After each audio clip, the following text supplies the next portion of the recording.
सभी सम्मानित शिक्षक छात्र साथियों को मेरा नमस्कार। हम लोग आज व्यक्तित्व विकास या शिक्षकों का स्व-विकास या शिक्षकों का व्यावसायिक विकास कैसे करें, क्यों करें, इस पर चर्चा करेंगे। अभी हाल में ही एक प्रशिक्षण में एक शिक्षक साथी मुझे मिले जिन्होंने कहा कि मैं 35 वर्षों से शिक्षण कर रहा हूँ। आप प्रशिक्षण में मैं क्या सीखने के लिए मेरे नया क्या होगा।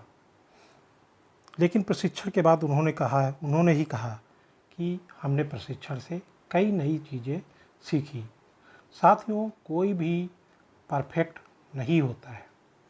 जब शिक्षा के संदर्भ में यह बात कही जाती है तो इसके पीछे कहीं न कहीं यह सिद्धांत होता है कि शिक्षा अनवरत चलने वाली प्रक्रिया है।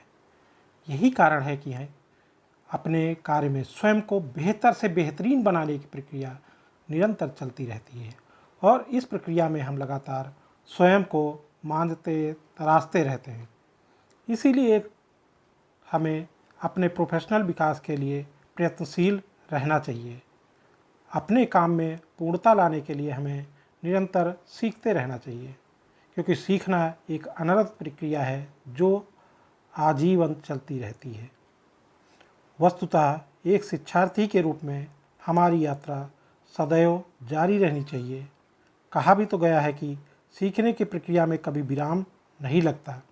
किसी ने सही ही कहा है, घोंसला बनाने में हम यूँ मशगूल हो गए, उड़ने को पंख भी था ये भी भूल गए। साथियों, शिक्षक को सीखने के लिए हमेशा प्रतिबद्ध होना चाहिए, तो वो छात्रों को भी सीखने के बारे में उसी तरह महसूस कराने के लिए प्रेरित कर सकते हैं। हमें अपने अंदर के शिक्षार्थी को सदैव जीवित रखना चाहिए।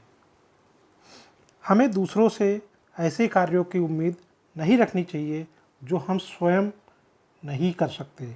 अतः अपने कार्यों, व्यवहारों और आदतों की समीक्षा और उसमें सुधार आवश्यक है, तभी तो स्व-विकास का प्रयास सार्थक होगा।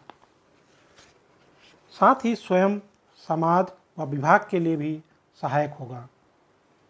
स्व-विकास की बात करें तो इसके मुख्य उद्देश्य ये हो सकते हैं, जैसे कि आत्मज्ञान बढ़ाने के लिए, आत्म जागरूकता बढ़ाने हेतु, अपने दायित्वों व भूमिकाओं के प्रति जागरूकता बढ़ाने के लिए, अपने कौशल का विकास करने व नए कौशल सीखने हेतु, अपनी क्षमताओं को बढ़ाने हेतु, अपने भविष्य को समृद्ध बनाने हेतु और दूसरों के समक्ष उदाहरण प्रस्तुत करने हेतु हमें स्व-विकास करना चाहिए। हमें शिक्षण प्रशिक्षण में लगे रहना चाहिए। एक व्यक्ति के रूप में हमारी बहुत सारी खूबियाँ होती हैं और खामियाँ भी होती हैं।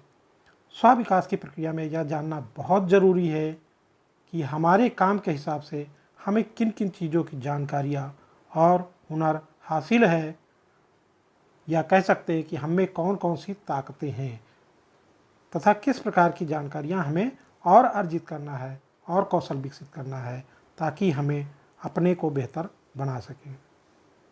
इसके लिए सबसे पहले हमें स्वयं का आकलन करना होगा कि वर्तमान में हम कहाँ हैं, हमारी क्या खूबियाँ हैं और हमारी क्या कमजोरियाँ हैं।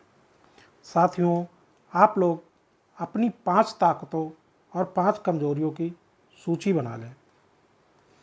उसके बाद जब आप अपनी ताकत और कमजोरियों को चिन्हित कर लेंगे तो इस बात पर आपका बल होना चाहिए कि अपनी ताकतों को आप और कैसे बेहतर बनाएंगे, साथ ही कमजोरियों को दूर करने हेतु कौन से उपाय अपनाएंगे।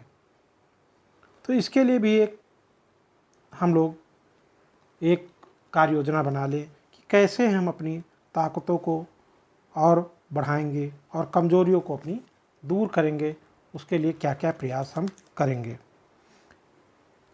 शिक्षा के क्षेत्र में नित्य नए नए नवाचार होते रहते हैं। हमें उसमें वृद्धि के लिए बहुत सारे प्लेटफार्म मौजूद हैं जिनसे हम अपना स्व-विकास कर सकते हैं।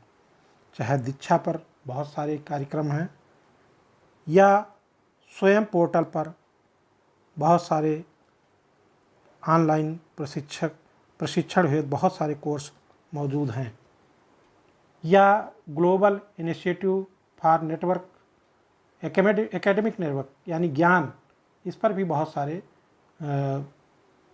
कोर्स आप कर सकते हैं।